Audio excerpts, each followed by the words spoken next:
The Israel-Hamas war is setting President Biden at odds with American voters, his own supporters, and members of his own administration. Late today, Tarek Habash, a first-generation Palestinian-American and Biden administration political appointee at the Department of Education, resigned over Biden's Gaza strategy.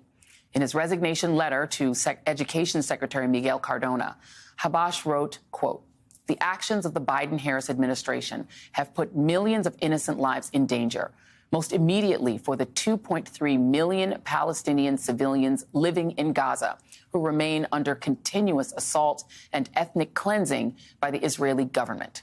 Therefore, I must resign. I cannot stay silent as this administration turns a blind eye to the atrocities committed against innocent Palestinian lives in what leading human rights experts have called a genocidal campaign by the Israeli government." And joining me now for his first television interview since resigning late today is Tarek Habash, now a former Department of Education Special Assistant.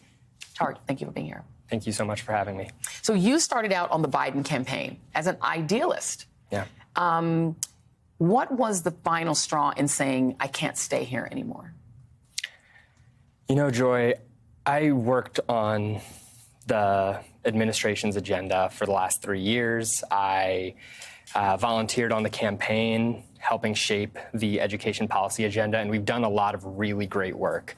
Unfortunately, all of that great work has been completely overshadowed because of the president's complete unwillingness to demand an immediate and permanent ceasefire. And it is creating immense danger for millions of Palestinians in Gaza, but also for Americans here at home. Yeah, and you cited in your letter some of the sort of restatements of false information that have dehumanized Palestinians. That would include President Biden, who did repeat early on, you know, some things that turned out not to check out, that accused Palestinians of, or accused Hamas of, but also just saying he didn't believe the numbers of Palestinian dead, which the UN believes. How did that feel just as a Palestinian American to hear the president say, I don't believe it? I mean, it's heartbreaking. It hurts. It is a dehumanizing thing to hear from the president of the United States, someone who you worked so hard to campaign for and elect and support his policies, that, you know, your life is not valuable. Your identity means less than other people's identities, and it's okay that tens of thousands of people who look like you and who have similar backgrounds and heritage are dying and being massacred, and that hurts. What was the reaction? What reaction did you get from Secretary Cardona when you handed him this letter?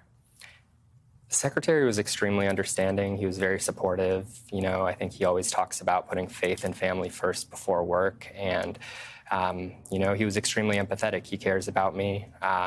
And I appreciate that. I've gotten that type of support from across the administration, from colleagues at the Department of Education, but also colleagues in other areas of the government who have been wanting to speak out and who have been interested in dissenting. Do you get the sense that there are a lot of other people in the Biden campaign and in the administration who feel the way you do, that are maybe not saying anything? Yeah, absolutely. I think a lot of people are saying something. I think that we've seen hundreds of State Department officials sign on to numerous dissent cables that were leaked. We've seen USAID officials. We've seen White House staff. We've seen interns. We've seen hundreds of officials across the administration from dozens of agencies. This is a pretty commonly held position by a lot of the biggest supporters of the president, and the majority of American voters support a ceasefire, but the president's unwillingness to move on this policy is deafening, and it hurts. How do you square that? Because Biden really is the empathy guy, right? And empathy is kind of his superpower. It's the thing he's known for more than almost anything else.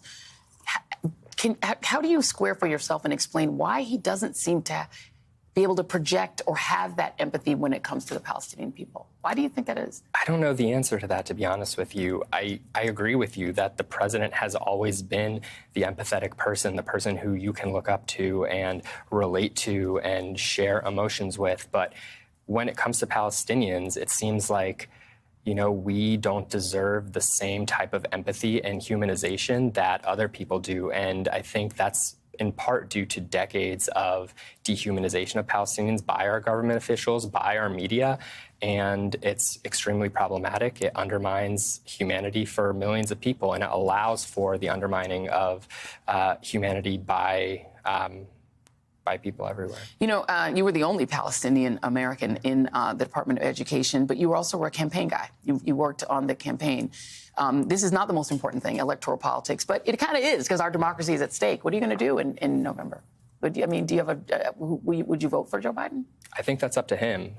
You know, I did volunteer to support the campaign. I've supported the president for the last 3 years in every single thing I do in my professional life. And the reality is the president's in power. He is the one whose name is on the ballot, and it's his policies. If he wants to earn my vote and the vote of millions of Americans who support peace and an end to violence, that's up to him. Yeah, I think anyone, no matter how you feel about this issue, must respect somebody who is willing to take a stand. And taking a stand and walking away from your job is a pretty big deal. Tara Kabash, thank you very much for being here. Thank you so much, Enough Troy. respect. Thank you.